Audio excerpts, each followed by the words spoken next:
दो बातें, एक बार कह रहा है कि फलन कंटिन्यूअस है, चेक ना करो, केवल लैम्डा जो इसमें अचर है उसकी वैल्यू बताओ।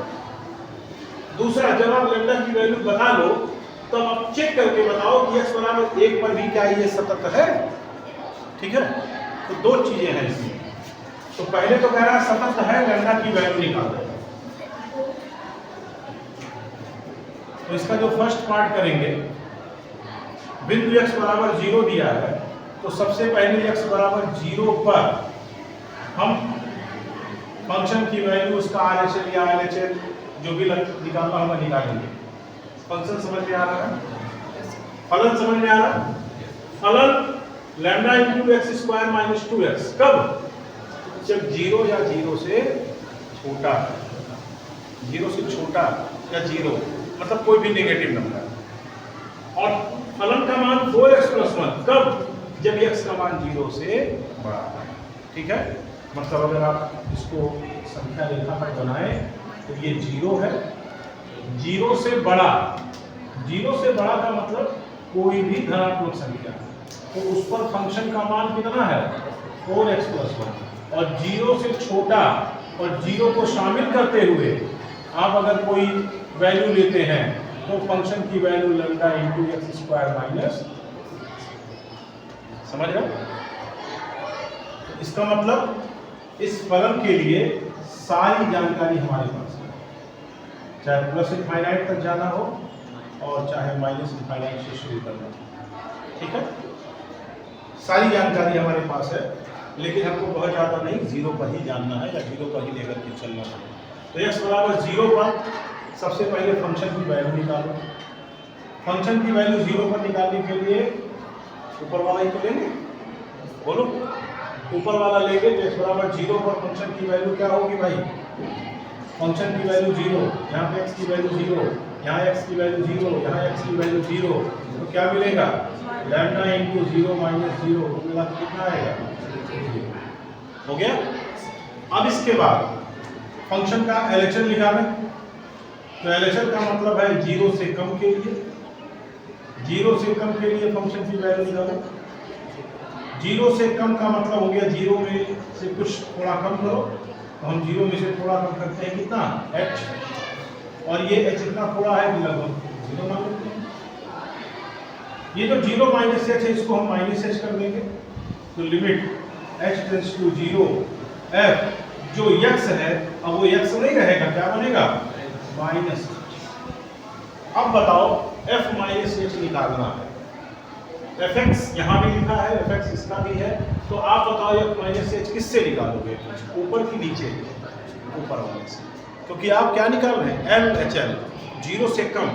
तो यहाँ पे मान रखिए भाई कितना आ जाएगा, यहाँ पर लिखेंगे limit h tends to 0, x लिखा है हर जगह, x लिखा है, h लिखा रहेगा तो क्या लिखेंगे? लैम्डा इंटू h, तो h स्क्वायर और माइनस 2 इंटू माइनस h, तो ये आ जाएगा limit h tends to 0 lambda into h square plus. Limit अगर ले लें तो लिमिट लेने पर क्या आ जाएगा?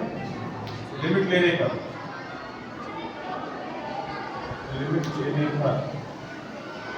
h की वैल्यू 0 कर देंगे तो 0 हो जाएगा। अब यहाँ पर प्रश्न में द्वारा परिभाषित फलन x बराबर 0 पर सतत है। आप जरा देखो, फंक्शन की 0 पर वैल्यू 0y, फंक्शन का LHL भी 0 आ रहा है। RHL निकालेंगे, उसको देखते हैं क्या आएगा।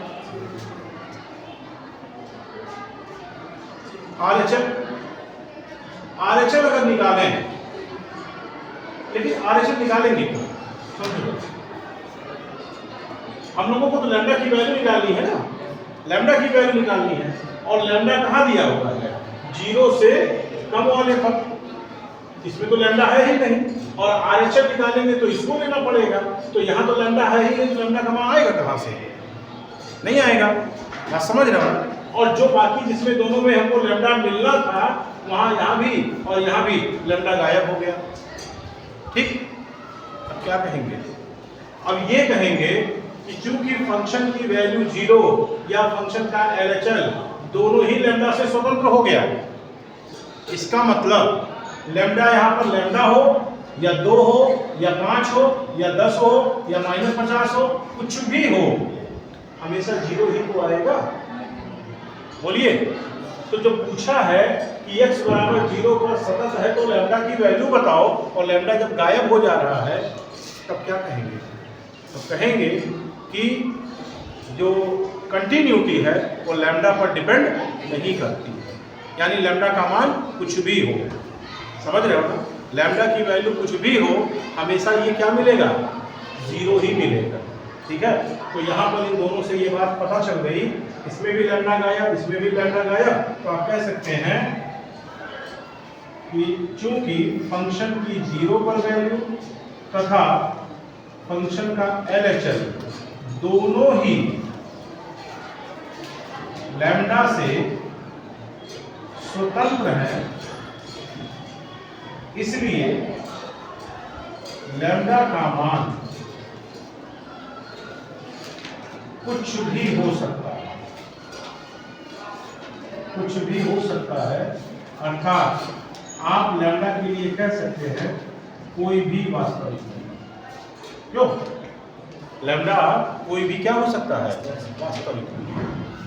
अब लैम्डा अगर कोई भी वास्तविक नंबर हो सकता है तो x बराबर 1 पर सतत है, जांच कर लीजिए। अब इसको कर लेंगे कि कर लेंगे? कर लेंगे?